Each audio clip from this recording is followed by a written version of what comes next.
নমস্কার, আমি অনিশা। আমি পাঠ করতে চলেছি সুনীল গঙ্গোপাধ্যায়ের লেখা কবিতা শুধু কবিতার জন্য।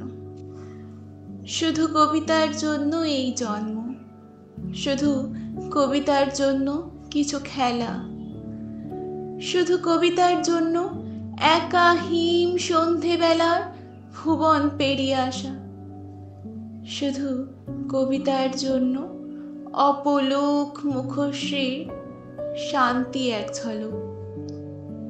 শুধু কবিতার জন্য তুমি নারী, শুধু কবিতার জন্য এত রক্তপাত, মেঘে গাঙ্গীয় প্রপাত। শুধু কবিতার জন্য আরো দীর্ঘদিন বেঁচে থাকতে লোভ হয়, মানুষের মতো ক্ষোভময় বেঁচে থাকা। শুধু কবিতার জন্য আমি অমরত্ব তাচ্ছিল্য করেছি, শুধু কবিতার জন্য।